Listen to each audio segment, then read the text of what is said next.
terceiro vídeo. Vamos estar falando sobre ainda a formatura. Tem na diversidade de culto. Agora é sobre as diretrizes, na página 109, das diretrizes do culto, da formatura. Então, primeira diretriz é saber que cabe aos alunos a responsabilidade da confecção dos convites, vestimentas, aluguel de becas e ornamentação da igreja, e outras providências pertinentes. Alguns seminários puxam isso para si, mas não é indicado. É indicado que se faça uma comissão. O seminário pode indicar pessoas. Olha, durante alguns anos nós vemos trabalhando com esse grupo aqui, não nos dá problema, mas vocês podem ficar livres para optar, tá? Filmagem, fotografia, a mesma coisa. Deve-se deixar em cargo dos alunos, mas você pode indicar se for diretor de um seminário. O conteúdo do convite da formatura é dado pela direção pedagógica da entidade, para evitar problemas, porque nem todo mundo tem uma capacidade de ter um filtro para saber o que vai botar ali num convite de formatura. Então ela pode, às vezes, a gente pode se reunir e sei lá, uma formatura de teologia, aí eles podem colocar, né, sei, uma frase de Mao Tse-tung, de Lenin, de Karl Marx, e assim vai, né? Que são pessoas que são ateus, que não têm religião, aí eles podem colocar ali, e isso não pode soar muito bem. Responsabilidade da diretoria. A diretoria, primeiro, ela tem a responsabilidade de marcar ensaios.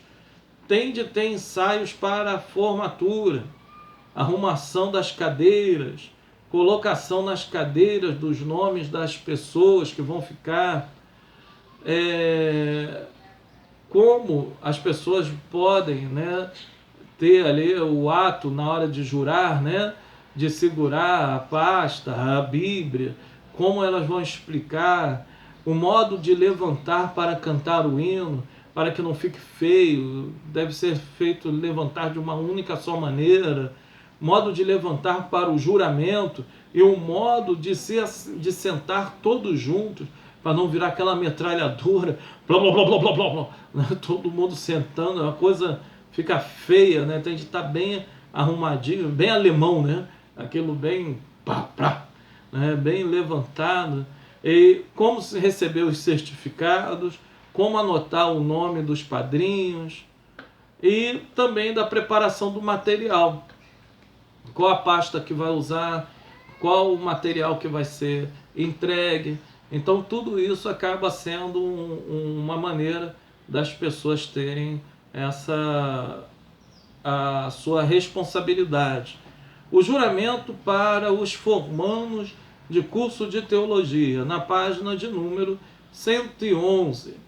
Deixa eu ver que eu ainda lembro, né?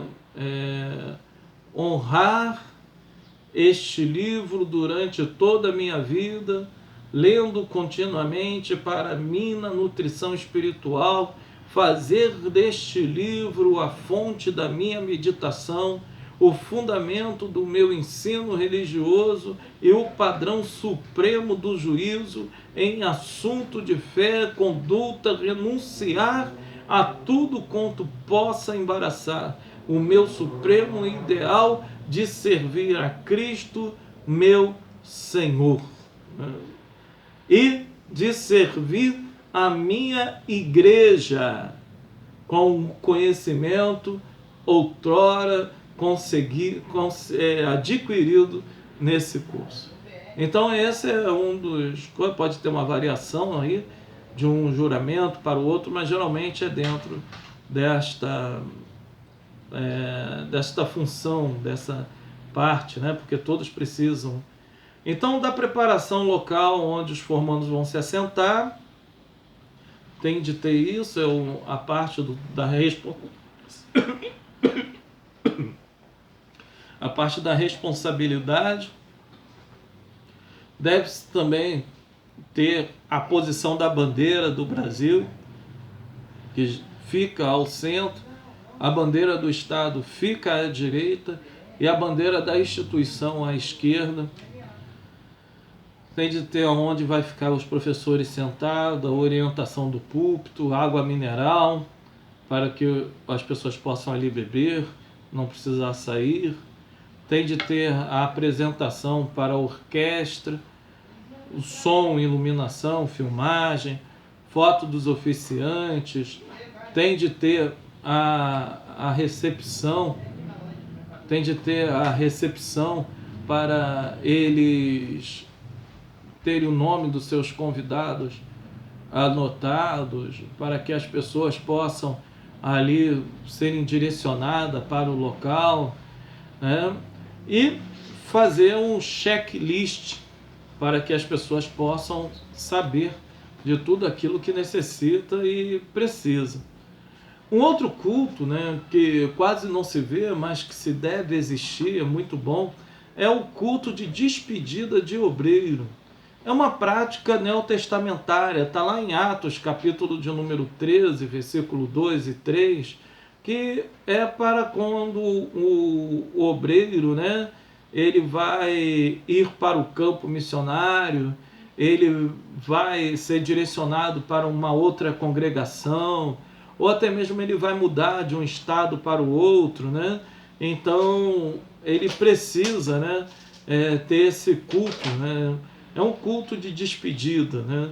É uma despedida que vai trazer, né, a certeza que a igreja o ama e que ele está saindo debaixo das bênçãos da igreja.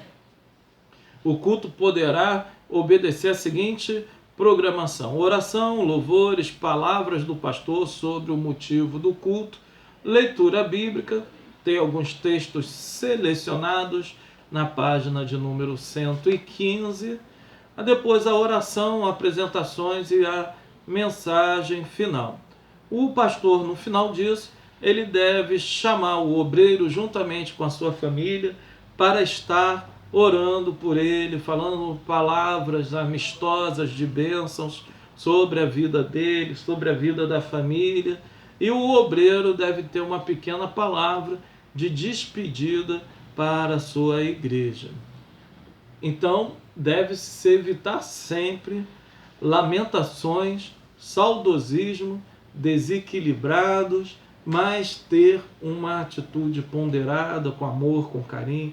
Uma lágrima rolando no rosto não faz mal a ninguém, mas não se chore desesperadamente como se a pessoa tivesse morrido, porque ela está indo numa missão onde receberá a sua graça, a graça de Deus.